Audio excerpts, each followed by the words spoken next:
안녕하세요, 제이스입니다.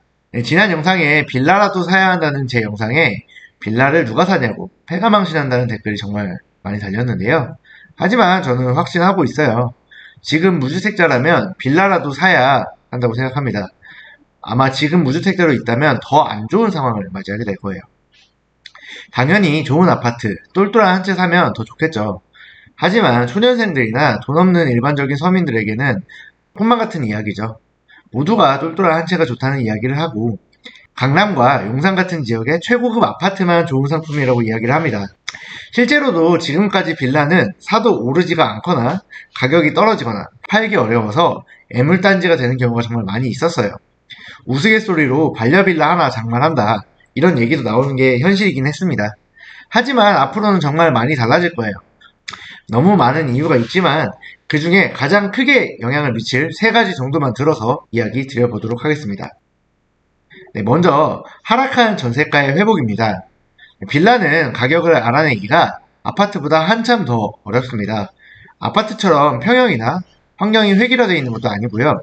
그래서 빌라를 매수할 때는 절대로 본인의 느낌대로 사면 안 되고요. 철저하게 분석하고 데이터로 따져봐야만 합니다. 사실 지금 말씀드리는 이것만으로는 많이 부족하지만 빌라를 사고 팔 때에는 기본적으로 매매가, 그 가격 자체를 보기보다는 매매가와 전세가와의 차이인 갭을 활용하는 편이 그나마 조금이나마 실패를 더 줄일 수 있는 방법입니다. 그리고 실제 수익률을 결정하는 투자금 역시 갭으로 결정되기 때문에 투자자들은 갭을 정말 중요하게 생각을 하거든요. 그런데 이 갭이 23년 5월까지는 공시가의 150% 정도로 전세가가 맞춰졌기 때문에 그 정도 전세가에 맞춰서 형성이 됐었는데요. 그리고 그 정도 가격에서는 어느 정도 시장의 원리에 따라 빌라의 가격이 움직였었습니다. 하지만 전세 사기가 불거지면서 23년 5월부터는 갑작스럽게 이런 식으로 허그에 의해서 강제적으로 126%로 낮춰졌어요. 그래서 인위적으로 수치가 낮아졌습니다. 그로 인해서 수많은 전세 사고가 터졌고요. 어마어마한 경매 물건이 나오기도 했습니다. 그리고 낮아진 전세가로 인해서 매매가 역시 어마어마하게 낮아지기 시작했어요. 그래서 금액이 크게 하락을 했고요. 이는 결국 시장의 수요 감소로 이어졌고요. 빌라는 결국엔 낮아진 가격에도 거래가 되지 않는 최악의 시장을 만들게 되었습니다. 하지만 이렇게 인위적으로 낮아진 금액은 결국엔 다시 정상 시장 가격을 찾게 됩니다. 하지만 현재 빌라는 전세 시장에 대한 신뢰가 완전히 무너졌기 때문에 보증보험이 되지 않는 매물은 전세가 거의 아예 나가지 않습니다. 그래서 빌라의 전세가는 지금 공시가의 126%라는 가격에 상한이 걸려 있어요. 더 이상 상승할 수 없기 때문에 이 부족한 전세 상승분은 월세화가 진행을 되고 있습니다. 워낙 지금 허그가 소극적으로 행정을 하고 있기 때문에 아직 126% 이상으로 금액이 회복되지는 않고 있지만 결국 이로 인한 월세화로 임차인들의 부담이 가중되고 있는 게 현재 현실입니다. 그래서 이 정책은 사라지는 건 시간 문제라고 저는 생각을 하고 있어요. 안 그래도 2023년에 공시가가 많이 떨어지면서 보증보험 한도가 안 그래도 많이 줄어 있었어요.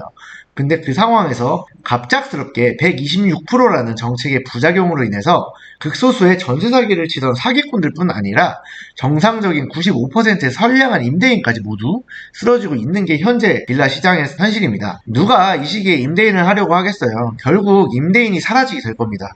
그리고 임대인이 사라지게 되면 그 피해는 극심한 전세난으로 돌아올 거고요. 결국엔 임차인에게 고스란히 피해가 전가될 겁니다. 전세가가 올라가면서 매매가를 올릴 수밖에 없는 두 번째 이유로 넘어가 보도록 하겠습니다. 네, 두 번째는 역대급 공급 절벽입니다.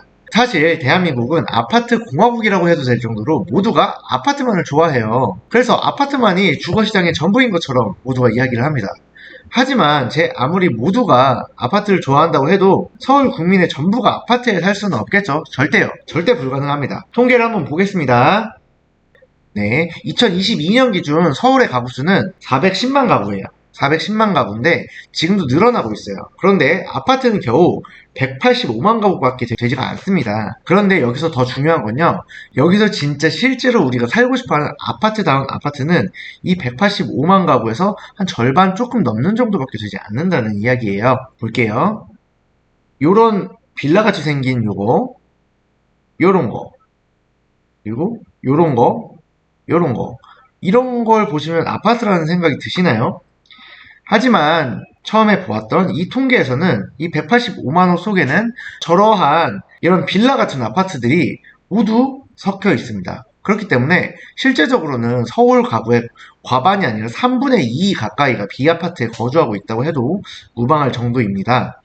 그렇기에 서울에서 B아파트는 주거시장에서 그 누구도 주목하고 있지 않지만 지대한 영향력을 차지하고 있는 상품이거든요. 대중들은 아직까지도 빌라는 전세 사기의 온상이고 아무 가치도 없는 쓰레기 같은 상품이라고 취급합니다. 앞으로도 그럴 수 있을까요? 절대 그럴 수 없습니다. 땅이 부족한 서울에서는 중저소득층이 살 수 있는 빌라 주거지가 정말 중요한 게 현실이거든요. 그렇기에 이런 빌라가 부족해진다는 건 서울 주거시장에 정말 큰 불안을 가져올 수밖에 없을 거예요. 그런데 지금 서울 빌라 시장은 정말 어마어마하게 심각합니다. 보시면 착공이 70% 넘게 감소를 했고요. 수치만 봐도 거의 바닥에 붙어있는 걸 볼 수 있습니다.